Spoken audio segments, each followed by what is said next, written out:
ছমাস পর নিজের উধাও হওয়া স্বামীর আচানক দর্শন পেয়ে চমকালো তিরু। স্থির রূপে থাকাকালীনও টের পেল নিজ দেহের অস্বাভাবিক কাঁপুনি। ক্ষীণ দূরে তার স্বামী উপাধি পাওয়া মানুষটা বসে মিষ্টি হেসে কথা বলছে, তো মাঝে মধ্যে অধৈর্যরা সিক্ত করছে কোমল পানীয় দ্বারা। রেজিস্ট্রি হওয়ার দিন হতেই লাপাত্তা ছেলেটা। রেজিস্ট্রি পেপারে নিজের নামটা লেখার পর সম্পূর্ণ উধাও, কোথাও তার চিহ্নটুকু খুঁজে পায়নি কেউ। আজ তার লাপাত্তা হয়ে যাওয়ার 6 মাস পেরোলো। এতদিন পর লোকটার দর্শন তিরু পেল কোথায়? প্যারিসের এক কফি শপে। সম্মুখে পা ফেলে এগোলো তিরু। অনেক অনেক প্রশ্ন জমে রয়েছে, অনেক কিছুর হিসেব নেওয়ার আছে যে লোকটার থেকে। তিরুর সাথে সংসার যখন সে করবেই না, তবে বিয়ে কেন? কেন বিয়ে করে তার জীবনটা এক গণ্ডিতে থামিয়ে দিল এই ছেলে?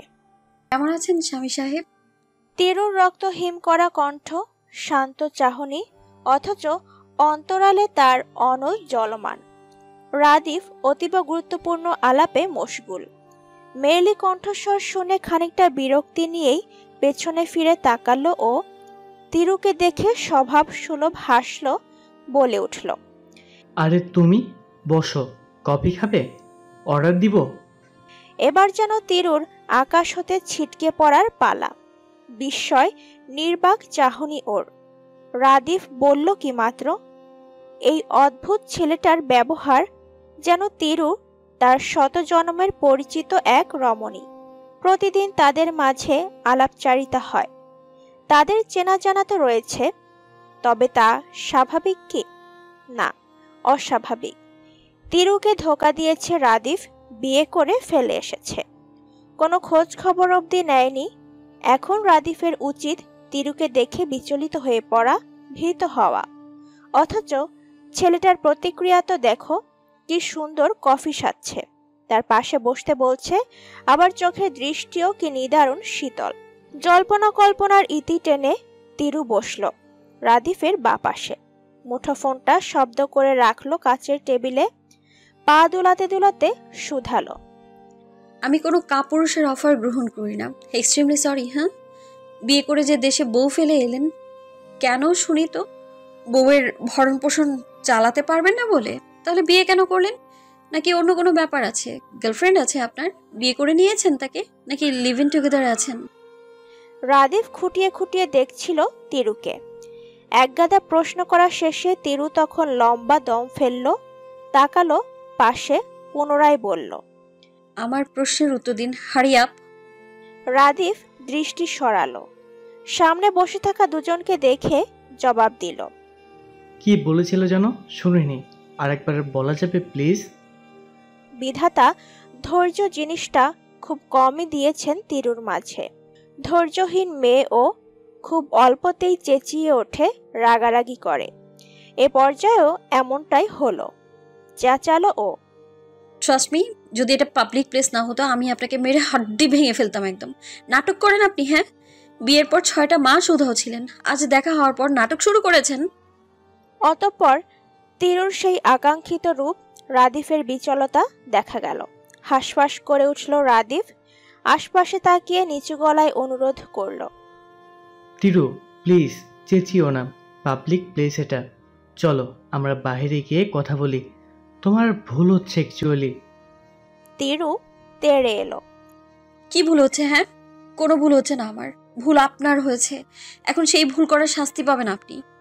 ক্যাফেটেরিয়া থমথমে, ব্যস্ত মানুষজনের মাঝে গুঞ্জন উঠেছে, আবার কেউ কেউ নিজেদের মতো রয়েছে। রাদিফ তিরুর সামনে বসে থাকা ভিনদেশি 2 তরুণ তরুণী তখন ড্যাব ড্যাব করে তাকিয়ে, ভাষা বুঝতে না পেরে বোকার মতো তাকিয়ে আছে কেবল। রাদিফ এবার তাদের পানে তাকালো, আদেশ করে বলল, you guys leave today's the meeting and here. দুজন উঠে দাঁড়িয়ে বিদায় জানালো। প্রস্থান করবে তৎক্ষণাৎ তিরু চটপট কণ্ঠে চেঁচালো, কেন ওরা যাবে? ওদের উচিত আপনার আসল রূপ দেখা। ওদের যেতে নিষেধ করুন, এক্ষুনি নিষেধ করুন। তিরুর বাম হাত চেপে ধরে রাদিফ, হাতের ইশারায় চলে যেতে বলে দুজনকে। তারা প্রস্থান করতে রাদিফ থমথমে কণ্ঠে বলল, তিরু, তোমার কোথাও ভুল হচ্ছে। তুমি যাকে ভাবছো আমি সে নই। আমি তার কাজিন রাফিদ। তোমার বিয়ে হয়েছিল সাফিরের সঙ্গে। একবার আমায় ভালো করে দেখো তো, আমি সে কিনা যার সঙ্গে তোমার বিয়ে হয়েছিল। ছটফটে তিরু স্থির হলো। জহুরি চোখে পরখ করতে লাগলো রাদিফের মুখশ্রী। আচানক থমকালো সে। কি আশ্চর্য, এটা কে? এত মিল চেহারার। এতক্ষণ বাদে সূক্ষ্ম দৃষ্টিতে পরখ করতে বোঝা যাচ্ছে মূল পার্থক্য। সাদিফের গায়ের রং বাদামি বর্ণের, আর সেখানে রাদীপ ধবধবে ফর্সা। চোখ, চেহারার গড়ন একই রকম দেখতে হলেও পার্থক্য লুকিয়ে রয়েছে অধরের মাঝে। অধরের গড়ন কিয়ৎ ভিন্ন। রাদীপ তিরুর স্তব্ধতা দেখে শুধালো, তোমার মতো ভুল অনেকেরই হচ্ছে, কিন্তু একটু খেয়াল করে দেখলে বোঝা যায় আমরা দুজন সম্পূর্ণ আলাদা দুটি মানুষ। আমার খালাতো ভাই হয় সাদিফ। দুইজন দুই নারীর গর্ভে জন্মগ্রহণ করেও কিভাবে চেহারার গড়নের এতটা মিল নিয়ে জন্মেছে তার হিসাব মেলাতে পারছে না তিরু। এটা কি আদৌ সম্ভব? মাথা ঝাঁকালো ও জিজ্ঞেস করলো, আপনার ভাই সে কোথায়? আমায় বিয়ে করে কোথায় পালিয়েছে সে? যদি উধাও হতেই হতো তবে বিয়ে কেন করলো আমায়? রাদিফের মুখাবয়বে চিন্তার লেশ। সে ভাবছে কিছু ভাবনার অন্তে থাকাকালীন বলে উঠল, সাদিফ প্যারিসে আছে 6 মাস যাবৎ। চোখ মুখ শক্ত হলো তিরুর। আমি তার সাথে দেখা করতে চাই। এক্ষুনি আমায় তার কাছে নিয়ে চলুন।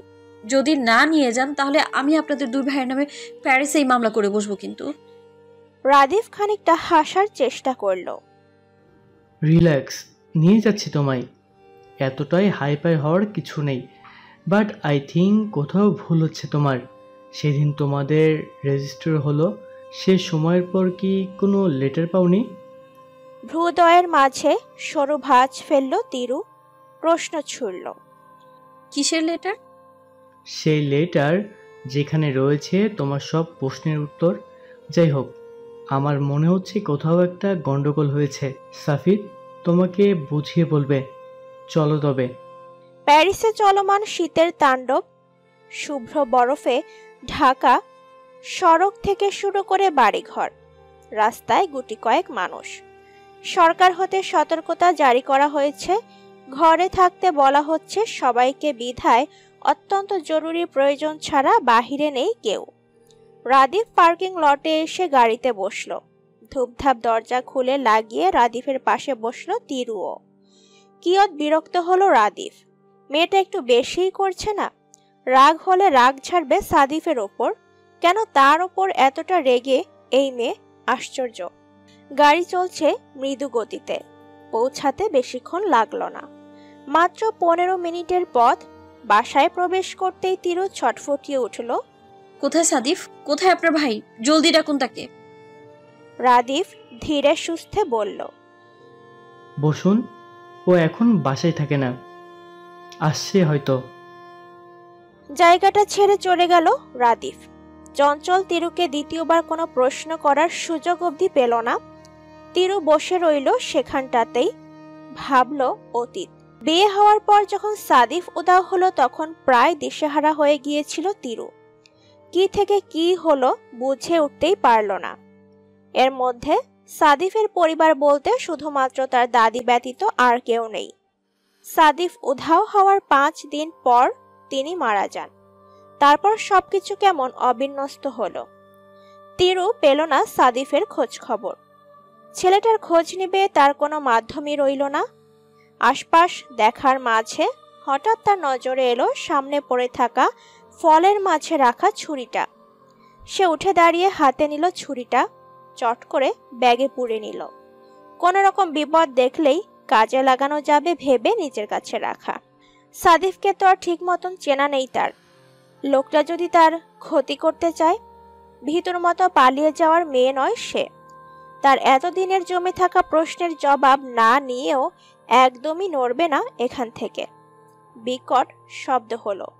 গাড়ির হর্নের প্রখর শব্দে কান ঝাঝা করে উঠল তার। তার ক্ষীণ সময় বাদে সদর দরজা দিয়ে ছায়া পড়ল এক সৌম্য মানবের। আলো নেই দরজার কাছটায়, তাই ছায়া ব্যতীত আর কিছু দেখা যাচ্ছে না। আগন্তুক যতটা এগিয়ে আসছে ততই তার শরীর অবয়ব স্পষ্টত হচ্ছে। খানিক বাদে নজরে এলো তিরুর আকাঙ্ক্ষিত সেই মুখশ্রী। ওই তো বাদামি বর্ণের সুঠাম দেহের পুরুষটা, সাদিফ। তুষার ঝড় থেমে গেছে, নিষ্ঠুর ঠান্ডার প্রকোপটা কিছুটা কম এখন। মেঘমেদুর আকাশ ধীরে ধীরে শুভ্র রঙে রাঙায়িত করছে নিজেকে। ঘড়ির কাঁটা 12তে পৌঁছাতেই দেয়াল ঘড়িটা বিকট শব্দ করল। কান এঁটো করা আওয়াজ লহমায় ভেঙে দিল তিরু এবং সাদিফের মধ্যকার নীরবতা। মিনিট দুয়েক হলো সাদিফ এসে তিরুর সামনে বসেছে। উচ্চারণ করেনি একটি শব্দ। ঘরে মজে থাকা তিরু এবার হলো চঞ্চল। সাদিফের পানে প্রশ্ন ছুড়ল, আপনি কি এমন স্ট্যাচুর মতো বসে থাকবেন নাকি কিছু বলবেন? সাদিফ অস্বস্তিতে গাঢ় হয়ে বসে রয়েছে। অতিরিক্ত অপরাধ বোধ তাকে কুড়ে কুড়ে খাচ্ছে এই মুহূর্তে। অতীতে নিজের করা এক মস্ত বড় ভুল তাকে এখন পীড়া দিচ্ছে ভীষণ। মেঝে থেকে দৃষ্টি হটালো ও চোখ তুলে তাকিয়ে শুধালো, কোথা থেকে শুরু করব বুঝতে পারছি না। তিরু গম্ভীর গলায় জবাব দিল, শুরু থেকে বলা আরম্ভ করুন। যদি আমি ভুল না হই তবে আমি সবটা জানতে চাই। সাদিফ তিরুর মাঝে দূরত্ব অনেকখানি, তাই দূরত্ব ঘুচিয়ে কিয়ৎ নিকটে এলো সাদিফ। বসলো গিয়ে তিরুর পাশে সিঙ্গেল সোফায়। গলা ঝেড়ে নম্র গলায় বলে উঠল, তখন আমার বয়স 4 বছর মাত্র। 1 মাসের ব্যবধানে বাবা মা দুজনেই মারা যান। এতিম হয়ে যাই আমি। আমার ঠাঁই হয় দাদির কাছে। দাদি বাদে আর কোনো আত্মীয় ছিল না আমার। বাবা একমাত্র সন্তান। মায়ের ভাই বোন থাকলেও মা বাবাকে পালিয়ে বিয়ে করায় ত্যায্য করা হয় আমার মাকে তার পরিবার হতে। শুরুতে ভালোই কাটছিল দিনকাল দাদির কাছে। স্কুলে যেতাম, পড়াশোনা করতাম, দিন শেষে ভালোই ছিলাম। কিন্তু এই ভালো থাকার সমাপ্তি ঘটে যখন আমি ক্লাস 5-এ পড়ি। হঠাৎ করে বলা নেই কওয়া নেই দাদি আমার পড়াশোনা বন্ধ করে দেন। কারণটা, তিনি নাকি আমার পড়াশোনার খরচ আর চালাতে পারছেন না, অথচ আমি পড়তাম সরকারি স্কুলে। মাস শেষে বেতন ছিল মাত্র 10 টাকা। দাদির মাসিক আয় ছিল সেখানে 10,000। আমার স্কুল যাওয়া বন্ধ করে দেওয়ার পর দাদি আমাকে ঘরবন্দি করে ফেলেন। ঘর থেকে বের হলেই প্রচুর মারধর করতেন। এমনকি একদিন তিনি আমাকে দেখাশোনার জন্য এক লোক আনেন। দেখাশোনা বললে ভুল হবে, আমাকে মার দেওয়ার জন্য। আমি ছেলে হলেও আমার মাঝে ছিল মেয়েলি স্বভাব। কোনো প্রতিবাদ না করে ভীতুর মতো আমি দিনের পর দিন দাদির অত্যাচার সহ্য করেছি। এভাবে সময় পেরিয়ে আমার বয়স গিয়ে ঠেকে 25-এর কোঠায়। পরিপূর্ণ একজন পুরুষ, তবুও বোধহয় পুরুষ নই। তখন আমি সম্পূর্ণরূপে একজন মানসিক রোগী। এতদিন ঘরবন্দি থাকার পর আমি পাগল হয়ে গেলাম। আমাকে সাহায্য করার মতো কেউই ছিল না। পরিপূর্ণ যুবক হলেও আমার মাঝে থাকা মেয়েলি স্বভাবটা আমাকে প্রতিবাদ করতে দেয়নি। বোধ করি একজন মেয়ের থেকেও অপদার্থ ছিলাম আমি। তিরু আচমকা চেঁচালো। সাদিফ মৃদু গলায় বলল, ঠিক ধরেছেন, আমি পরিপূর্ণরূপে একজন পুরুষ নই। আমার মাঝে মেয়েলি স্বভাব রয়েছে। সহজ করে বললে আপনি আমায় তৃতীয় লিঙ্গের কাতারে ফেলতে পারেন। তিরু থমকালো। উত্তেজনায় মুখ চেপে ধরল নিজের। চোখ জোড়া বড়সড় হয়ে তার। টের পাচ্ছে ও নিজ দেহের কাঁপুনি, হৃৎপিণ্ডের অস্বাভাবিক স্পন্দন। তিরুর বেহাল দশা দেখে সাদিফ তপ্ত শ্বাস ছাড়ল, বলল, ভয় পাবেন না, আমাদের বিয়ে হয়নি। কিভাবে? রেজিস্ট্রি পেপারে তো আমাদের দুজনের সাইন ছিল। তিরুর বিস্মিত কণ্ঠ। ওইটা ফেক পেপার ছিল। তিরু চটপট বলল, বিস্তারিত বলুন। রাদীপের দেখা পেয়েছেন নিশ্চয়ই। এই বিয়েটা না হওয়ার পেছনে মূলত রাদীপের হাত আছে। সাথে আমার মানসিকভাবে পরিপূর্ণ সুস্থ হওয়ার ক্রেডিটও ওর। 25 বছরটা যখন কেটে গেল তখন হুট করে আমাদের বাসায় কাজের লোক আমায় তার ফোনটা দিয়ে বলল আমার ভাই কথা বলতে চায় আমার সাথে। সেই ভাই ছিল রাদীপ। কাজের লোকটা ছিল খুব সৎ, আমায় স্নেহ করত, কিন্তু দিন শেষে টাকার কাছে সে নিজেও একজন পরাজিত সৈনিক। তাই না চাইতেও আমায় তেমন কোনো সাহায্য করতে পারছিল না। রাদীপের সাথে সেদিনের পর থেকে আমার নিয়মিত কথা শুরু হয়। আমি এবং রাদীপ দুজনেই সমবয়সী। বাংলাদেশে থাকতেই আমার মানসিক অবস্থার কিছুটা পরিবর্তন আসতে শুরু করে রাদীপের জন্য। রাদীপের সাথে কানেকশনটা তৈরি করে দিয়েছিল মূলত সেই কাজের লোকটাই, সালাম চাচা। রাদীপকে তিনি সবকিছু খুলে বলেন আমার ব্যাপারে। দেশে আসার জন্য সকল প্রকার কার্যক্রম সম্পূর্ণ করে রাখছিল রাদীপ। আর ঠিক তখনই দাদি আমার বিয়ের প্রসঙ্গ তুলেন। আমি ছিলাম তখন উন্মাদ। এক কথায় আমার যা বলা হতো তাই করতাম, সেটা হোক ভালো কি মন্দ। দাদি যখন বিয়ের প্রসঙ্গে কথা বললেন, আমি হ্যাঁ বলে দিই, কারণ তখন আমার মনের মাঝে একটা ভীতি ছিল, আমি যদি না করি তাহলে দাদি আমায় আবারও মারবেন। যদিও বা আমার উপর করা শারীরিক অত্যাচার বন্ধ হয়ে গিয়েছিল 18তেই। দাদি বিয়ের প্রস্তুতি নিতে থাকেন, তার মাঝে সালাম চাচা আমাকে জানায় আমার বিয়ে ঠিক হয়েছে আপনার সাথে। প্রতিক্রিয়াহীন ছিলাম। বিয়েটা যে কি জিনিস তখন তাও আমি বুঝতে পারছিলাম না। এতটা অধঃপতন হয়েছিল আমার মানসিক অবস্থার। তারপর সবকিছু খুব দ্রুত ঘটে যায়। বিয়ের দিন ঘনিয়ে আসে, সাথে রাদীপও দেশে ফিরে আসে।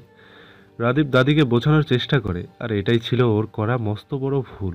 লোক দিয়ে রাদীপকে মেরে রক্তাক্ত করে গ্রামের বাইরে ফেলে আসা হয়। এর মাঝে সাহায্য করেন সালাম চাচা। রাদীপকে তখন হাসপাতালে ভর্তি করে তিনি পুলিশের কাছে যেতে গিয়ে ফিরে আসে বিয়েটা ঠেকাতে। আপনার জীবনটা নষ্ট হয়ে যেত না হলে। তখন তিনি না এলে উনি উকিলের সাথে কথা বলে একটা নকল পেপার তৈরি করে টাকা খাইয়ে দাদির অগোচরে আসল পেপারে সরিয়ে নকলটা দেয়া হয়। সাইন হয় নকল কাগজে। তারপর রাদীপ ফিরে আসে রাতেই। এসে থানায় কেস করতে চাইলে সালাম চাচা বাধা দিয়ে এদিকটা তিনি দেখে নেবেন বলে আমাকে নিয়ে চলে যেতে বলেন।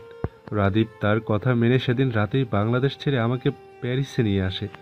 পাসপোর্ট ভিসা আগে থেকেই ম্যানেজ করা ছিল আমার। আসার পূর্বে নকল কাগজটার সাথে বিস্তারিত লিখতে একটা চিঠিও দিয়ে আসে, কিন্তু ওই কাগজটা কেন যে আপনার কাছে পৌঁছলো না।